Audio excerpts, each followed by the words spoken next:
मित्रांनो, खरं तर गेल्या 2-3 महिन्यापासून सतत तुमचा फोन येत होता, निरोप येत होता की सर येऊन जा म्हणून. पण पोलीस खात्यामध्ये अर्धा तासानंतर मी कुठे असतो हे माझ्या पत्नीला माहीत नसतं. त्यामुळे माझा योग आला की सुट्टी होती आणि तरीही आपण एवढ्या कमी वेळामध्ये इथे आला याबद्दल सर्वप्रथम मी आपल्या सर्वांचे अभिनंदन करतो. खरं तर पोलीस म्हटल्यानंतर काय बोलावं किंवा काय सांगावं असा माझ्या मनातला असणारा प्रश्न बऱ्याच वेळा बऱ्याच ठिकाणी बोलवलं जातं आणि ज्या ज्या ठिकाणी जातो त्या सर्व ठिकाणी मी नेहमी सांगतो की कोणताही वक्ता नाही, मी प्रवक्ताने जिथे रक्षण करतात तरीही सांगतात की सर तुम्ही 2 शब्द बोला आणि सांगा. मित्रांनो, इथे अनेक अधिकारी येऊन गेले, अनेक जणांना मार्गदर्शन केलेलं आहे. सर्वजण सोशल मीडियावर आहात, यूट्यूबवर अनेक जणांचे आपण लेक्चर्स ऐकतात.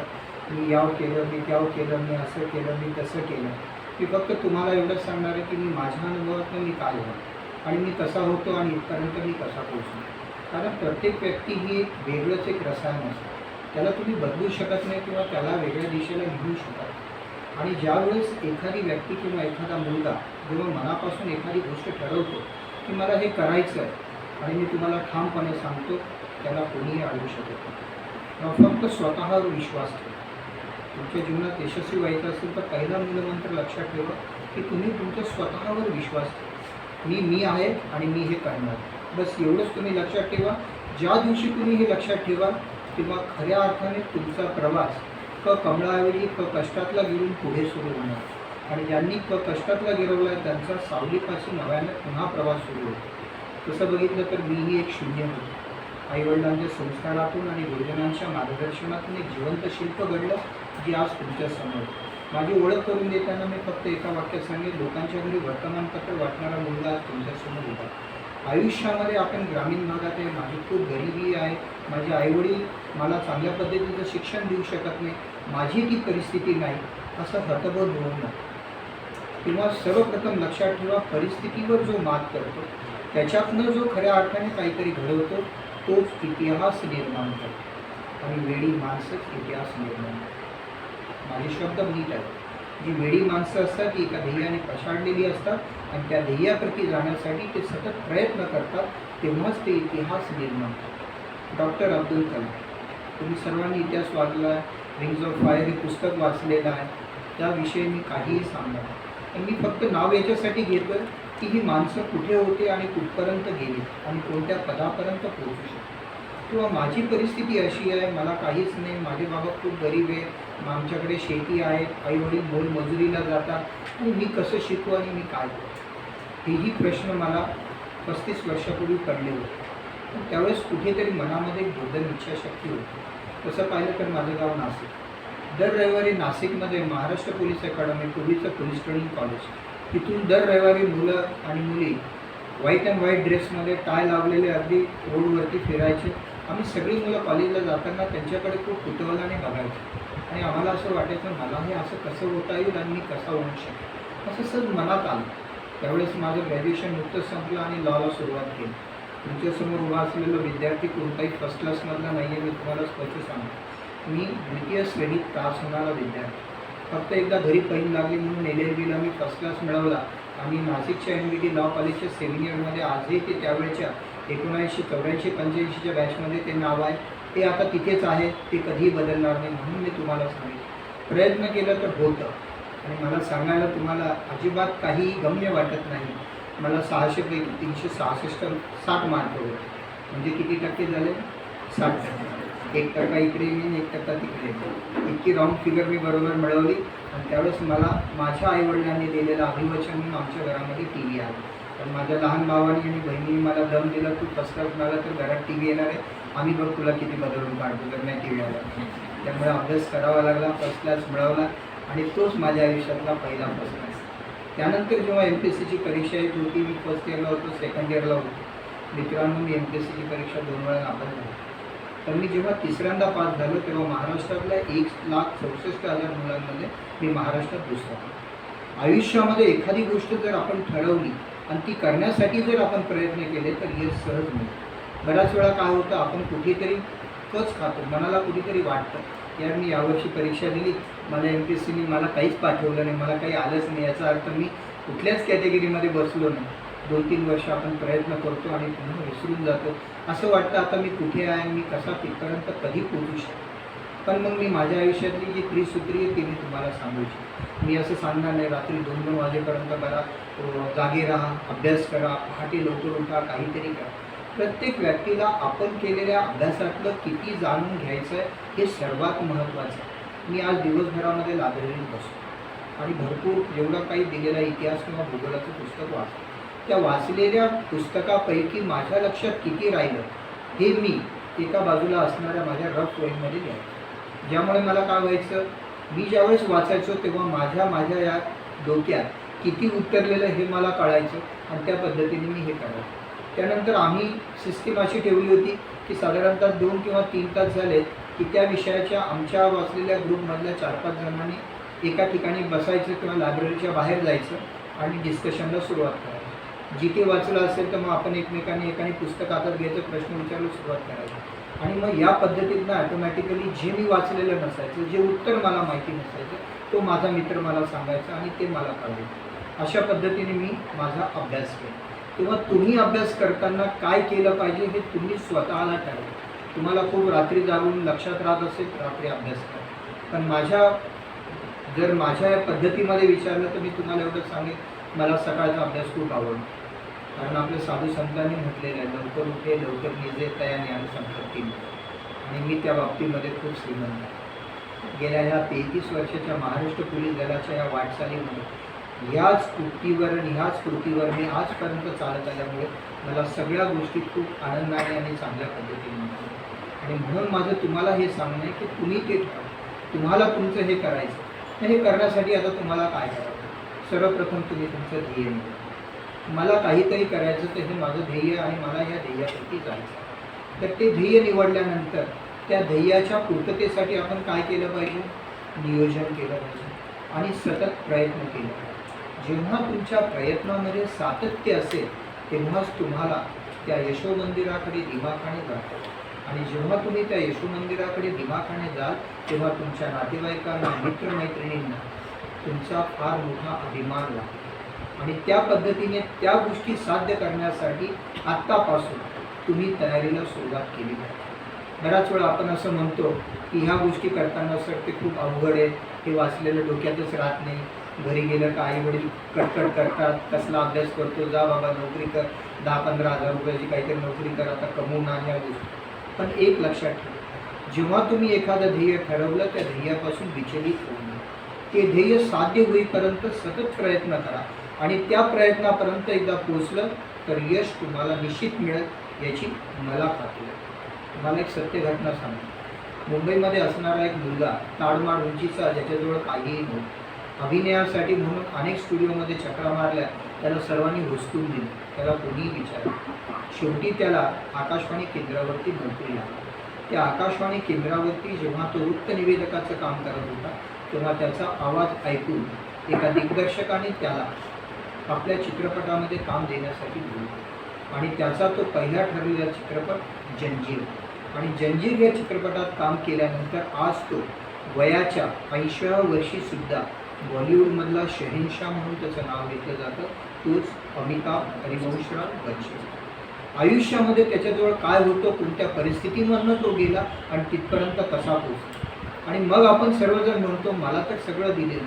मी बऱ्याच वेळा ज्या ज्या ठिकाणी जातो तिथे मी विचारतो, तुमच्या वर्गात 30 मुलं, त्यापैकी पहिल्या येणाऱ्या मुलाला किती हात आहेत, पाय, डोकं?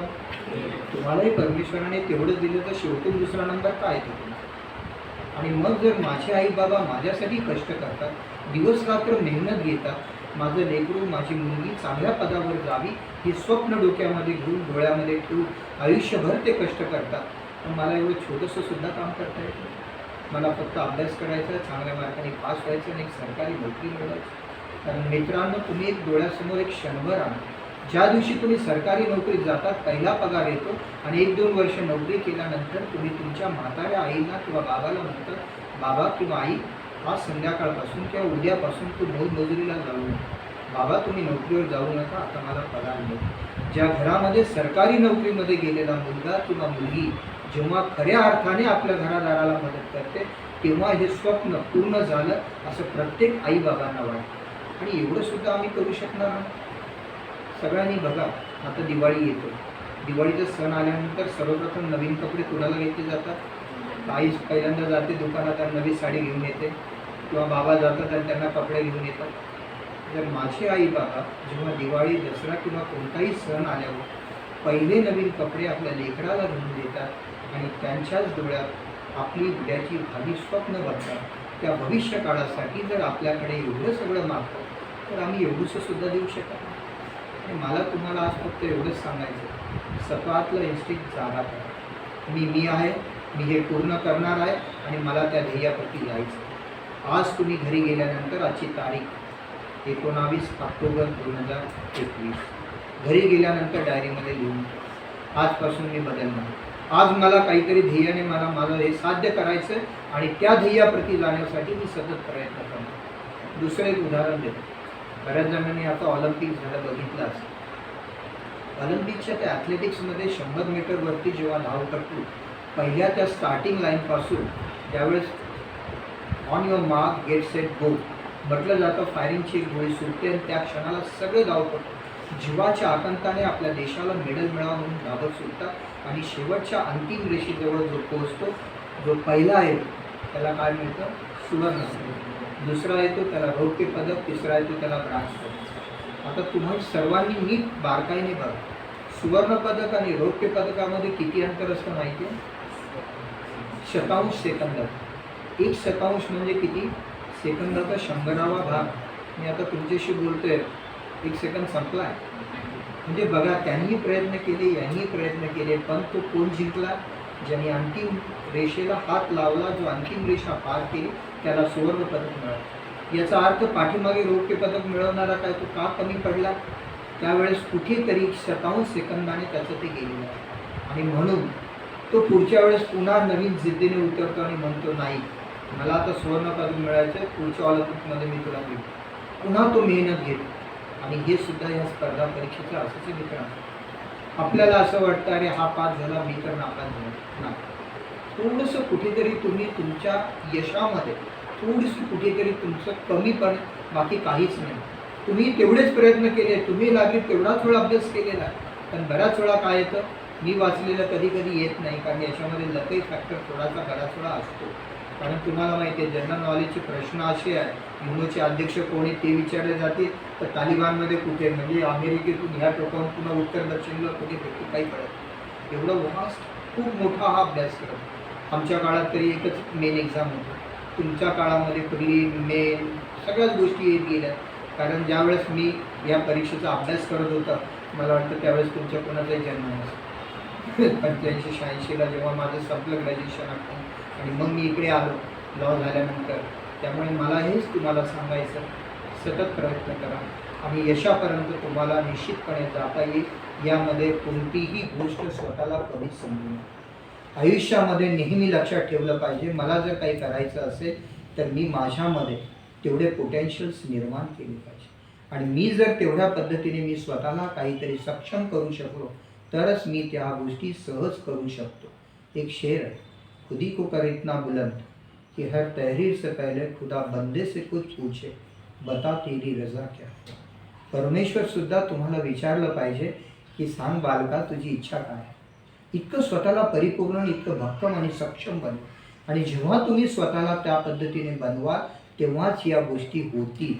पण ह्या गोष्टी करण्यासाठी सुद्धा मेहनत, सतत परिश्रम आणि ते ध्येयपूर्तीसाठी त्या पद्धतीने सतत प्रयत्न करून पाठपुरावा करणं आवश्यक आहे, तेव्हाच यश मिळतं.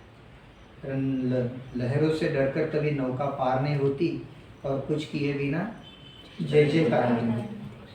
मग तुम्ही जर असं म्हटलात की नाही, मला हे मिळालेलं आहे, मी हे मिळवणार आहे, मला हे सगळं आहे आणि आता काहीच गरज नाही, तर मित्रांनो तसं नाही. माझ्या मनातल्या असणाऱ्या प्रत्येक स्वप्नाप्रती जेव्हा मी वेडावेल आणि त्या ध्येयासाठी मी सतत प्रयत्न करेल तेव्हा मी त्या यशाप्रती सहज पोचू शकेन. बाकीच्या सिलेबसच्या गोष्टी आहेत त्याविषयी मी काही जास्त बोलू शकणार नाही, सांगत. तुमच्या अडचणी असतील तुम्ही निश्चितपणे मी थांबेल. प्रत्येक तुमच्या मनातल्या शंका मी त्या निरसन करेन. पण एक लक्षात ठेवायचं, जो सिलेबस आहे तो गुगलवरून डाउनलोड करून ठेवा. आता आपल्याला भारताचा इतिहास कधीपासून कधीपर्यंत ब्रिटिशांपासून स्वातंत्र्यापर्यंत आहे, की जेव्हा अगदी आर्य आणि हून आले, अगदी मुघल आले त्याच्या अगोदरपासून, बाबर आले त्याच्या अगोदरपासून, अगदी खैबर खिंडीतून अफगाणिस्तानातून कोण आले तिथून आहे, असं अगदी सुरुवात आहे. आम्ही सुद्धा वाचताना जर आम्हाला काही महापुरुषांची नावं मिळाले तर मोहनचंद करमचंद गांधी ह्या थोर पुरुषांचा जन्म कधी झाला आणि त्यांनी जाईपर्यंत काय काय केलं हे सगळं आम्ही व्यवस्थितरित्या वाचून काढायचो. त्यामुळे त्या महापुरुषांच्या संदर्भात आलेल्या कोणत्याही प्रश्नावर मी ठामपणे सहज उत्तर देऊ शकतो. अशा पद्धतीने प्रत्येक मुद्द्यांवर जर तुमचा परिपूर्ण अभ्यास झाला तर मला खात्री आहे मित्रांनो, अवघड काहीही. आणि तुम्ही मला सांगा, जसं आपण हायस्कूलमध्ये, शाळेमध्ये, कॉलेजमध्ये, महाविद्यालयामध्ये जे सिलेबस असतं त्या सिलेबसवरतीच अभ्यास करतो, तेव्हा आपल्याला सहज प्रथम वर्गामध्ये आपण उत्तीर्ण होतो.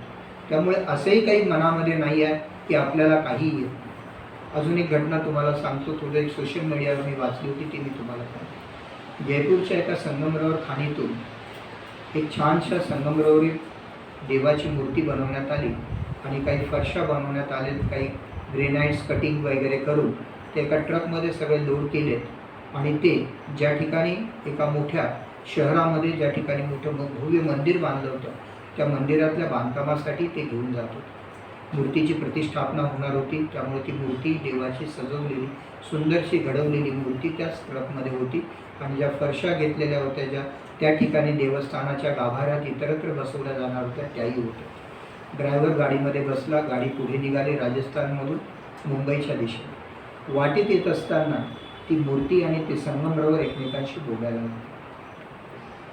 त्यांनी असं विचारलं तिला की तुला एवढा मान सन्मान का मिळतो? ज्या खाणीतनं तुझा आणि माझा एकाच ठिकाणी जन्म झाला तरीही तुला आज एवढा मान सन्मानाने नेलं जात आहे आणि आम्हाला एका बाजूला कोपऱ्यात ठेवलेलं आहे आणि तुला व्यवस्थितरित्या खोक्यामध्ये बॉक्समध्ये बंदिस्त करून तुझी संपूर्णपणे काळजी घेऊन तुला तिकडे नेलं जात आहे. असं का? ज्या आईच्या उदरातून जन्म घेतला त्याच खाणीतून तू आली, तू मात्र लोकांच्या समोर सतत राहशील आणि आम्ही मात्र गाभाऱ्यामध्ये खाली राहू. लोक आम्हाला पायदळी तुडवतील आणि तुझ्यावर मात्र रोज पुष्पवृष्टी होईल आणि रोज तुझी पूजा करतील. असं का? एकाच ठिकाणी आपण आलो, एकाच ठिकाणी आपण राहिलो, एकाच ठिकाणाहून आपला उगम झाला, आपण सोबतच आलो आणि एकत्रितरित्या चाललो, हे सगळं असं का? मूर्तीने त्यांना बोलू दिलं आणि नंतर सांगितलं.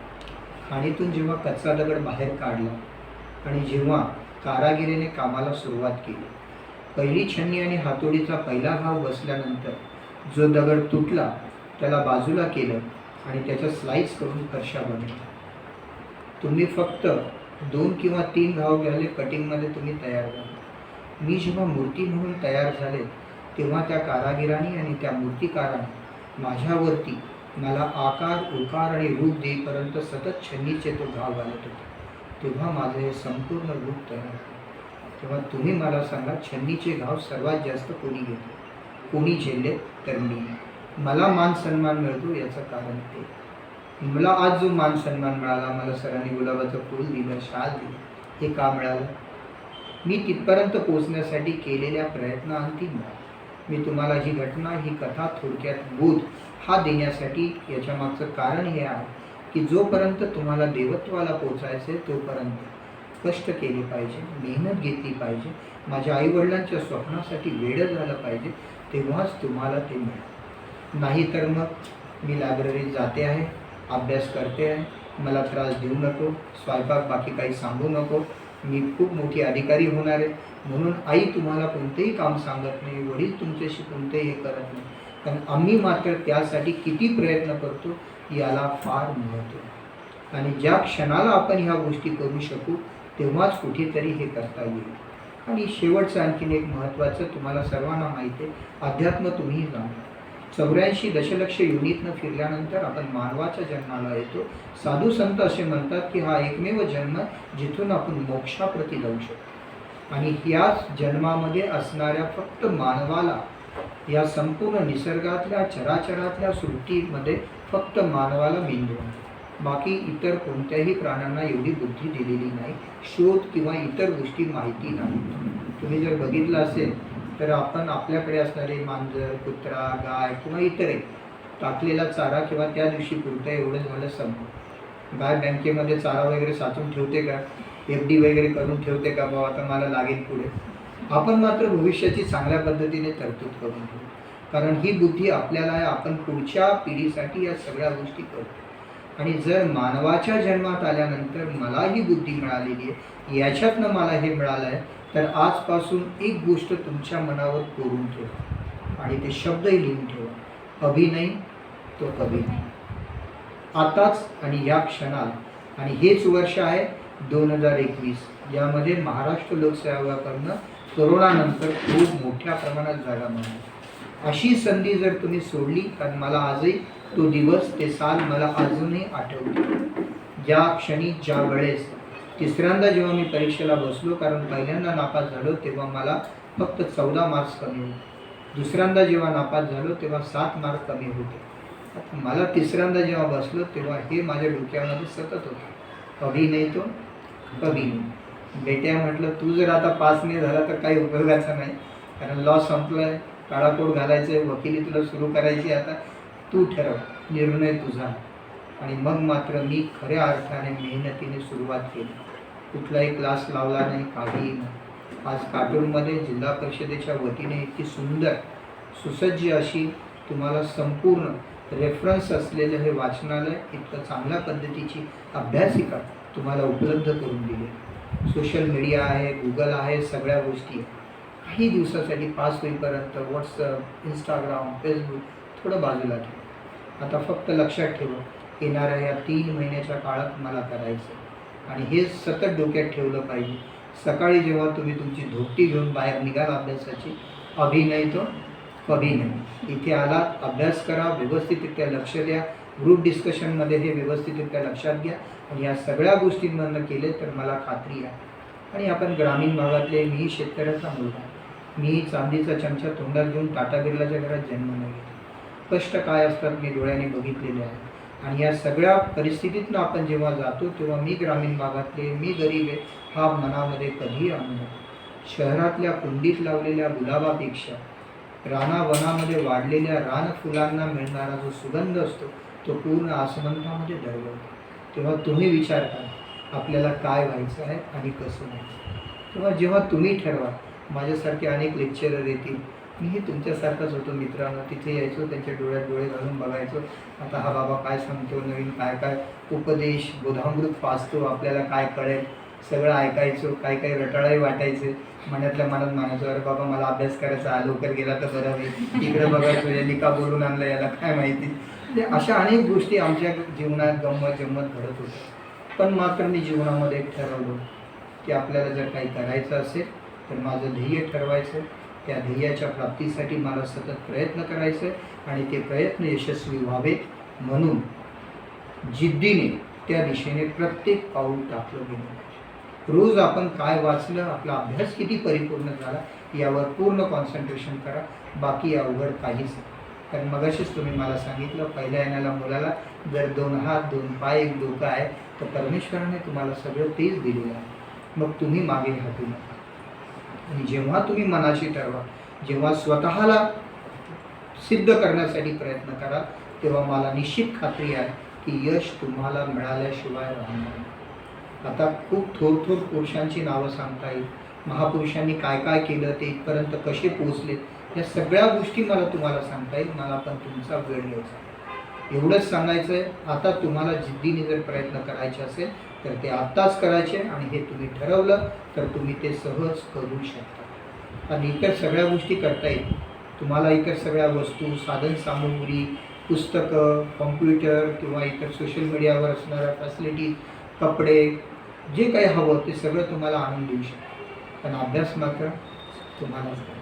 आणि जर तो तुम्ही केला तर मला खात्री आहे, ठीक आहे यावेळेस सुवर्णपदक नाही मिळणार पण रौप्य पदक तर मिळेल, ब्रांज पदक तर मिळेल. त्या असणाऱ्या त्या शेवटच्या अंतिम रेषेपर्यंत तरी आम्ही धावायचो.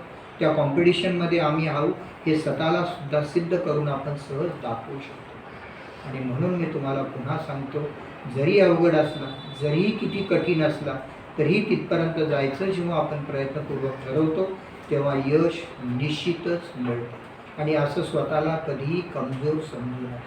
मला जमत नाही सर, मी 2 वर्ष खूप प्रयत्न केले, MPSCने मला किती मार्क मिळाले हे सुद्धा कळवलं नाही, आता मी सोडून दिलं, आता मी छानपैकी माझं वडिलांना किंवा कुठेतरी पार्ट टाईम जॉब करतोय, चालू. पण जर हीच संधी आहे, हाच क्षण आहे आणि या संधीमध्ये जर सतत प्रयत्न करून आपल्याला यश मिळणार असेल, इतक्या मोठ्या जागा आता महाराष्ट्र लोकसेवा आयोगाकडनं परत निघणार नाही. कारण तुम्हाला माहिती आहे ॲकॅडमिक जे आलेले ते 100 वर्षांनी आले. तेव्हा आता मला माहीत नाही, मी तर नसेल, तुमच्या वेळेस असेल कोणी बघा 100 वर्षांनी पुढचा ॲकॅडमिक काय असेल मला माहीत. पण आता जर ते नाही आहे, आता ही सगळी संधी तुम्हाला उपलब्ध होते. अनेक विभागातल्या अनेक जागा निघतात, सगळ्या ठिकाणी फॉर्म भरा, प्रयत्न करा, निश्चितपणे स्पर्धा परीक्षेत तुम्ही यशस्वी व्हाल. आणि मला खात्री आहे जेव्हा आपल्या ग्रामीण भागातल्या ज्या ठिकाणी मी गेलो, ज्या ठिकाणी मी नोकरी केली, त्या ठिकाणी मला सांगायला अभिमान वाटतो, ज्या लेक्चरमधनं गेलो सर, तिथून कमीत कमी 50 ते 60 मुलं आज MPSC UPSCमध्ये आज सरकारी नोकरीमध्ये, हे सांगायला मला अभिमान याच्यासाठी वाटतो की ते सगळं श्रेय त्यांचं आहे. फक्त तुम्हाला कोणीतरी ते सांगायला पाहिजे एवढंच असं मला वाटतं, बाकी काहीही नाही. आणि मला खात्री आहे मित्रांनो, तुम्ही सहज करू शकता, तुमच्यात ते पोटेन्शियल आहे. म्हणून भाषणाची सुरुवात करताना मी तुम्हाला सांगितलं की तुम्ही स्वतःला ओळखा, मी कोण आहे आणि मी काय करू शकतो हे तुम्ही एकदा तुम्ही बघितलं. जिममध्ये मुलं गेल्यानंतर बघा डंबेल वगैरे सगळं उचललं, पुलप्स वगैरे मारलं, थोडं आरशासमोर उभे राहतात, थोडंसं बघतात डोळे शोले बायसेप काय कसं काय झालं आहे, हेच महत्त्वाचं. जर मी कोण आहे हे मी स्वतःला ओळखतो, मी हेच मेहनत करून मिळवतो आणि हे जर सहज शक्य आहे तर काहीच अवघड याच्यामध्ये नाही आहे असं मला वाटतं. आणि आपल्याकडनं ज्या पद्धतीने तुम्हाला या सगळ्या सोयीसुविधा उपलब्ध करून दिलेल्या, एवढंच फक्त तुम्हाला करायचं, दररोज नीट वाचन करायचं, येणाऱ्या मॉकचे जे काही आहे ते पेपर सोडवायचे, मागील 10 वर्षातले सगळे पेपर्स काढून ते सोडवायचे, बाजूला घड्याळ ठेवायचं, तेवढ्या वेळात ते सोडवायचं, आपण किती पाण्यात आहोत, कुठे आहोत, काय आहे सगळं आपल्याला कळतं. आणि मग हे जर एकदा तुमच्या लक्षात आलं, या प्रॅक्टिसेसमधनं तुम्ही स्वतःला सहज तिथपर्यंत यशाच्या ध्येयापर्यंत नेऊ शकाल अशी मला खात्री आहे. आणि पुन्हा एकदा हृदयाच्या अंतःकरणापासून मी तुम्हाला तुमच्या या वाटचालीसाठी खूप खूप शुभेच्छा देतो. आज मी इथे आलो, पण नंतर तुमच्यातलाच एखादा तरुण किंवा तरुणी याच अभ्यासिकेमध्ये येऊन याच माईकसमोर उभं राहून पुन्हाच अशाच जमलेल्या MPSCतल्या विद्यार्थ्यांना जेव्हा मार्गदर्शन करेल, तेव्हा मी स्वतःला भाग्यवान समजेन, माझ्या इथे आल्याचा फायदा होईल असं मला वाटतं. पुन्हा एकदा तुम्हाला हृदयाच्या अंतःकरणापासून खूप शुभेच्छा देतो. तुमच्या काही अडचणी असतील तर तुम्ही निश्चितपणे मला विचारा, मी अजून 15 मिनटं अर्धा तास थांबू शकेन. तुमच्या मनात ज्या काही शंका आहे किंवा जे काही तुम्हाला विचारायचं ते सगळं विचारा. इंडियन पिनल कोड विचारायचं ते 511 कलम ते पण मी तुम्हाला सांगू शकेन. जे मला माहिती आहे ते सगळं मी तुम्हाला सांगेन. पुन्हा एकदा खूप खूप शुभेच्छा देतो. मला आयोजकांनी इथे बोलवलं, तुमच्याशी हितगुज करून संवाद साधण्याचा एक संधी दिली. नाहीतर पोलिसांचं आयुष्य म्हणजे फिर्याद, पंचनामा, दोषारोप. आम्ही नेहमी कुणाच्या सानिध्यात असतो, तुम्हालाही चांगलं माहिती, पण इथे आल्यावर वाटतं गावाकडे आलो, आपल्या माणसात आलो, कधीतरी वाटतं चांगलं. आणि म्हणून पुन्हा एकदा शुभेच्छा देऊन माझे 2 शब्दांना विराम देतो. धन्यवाद.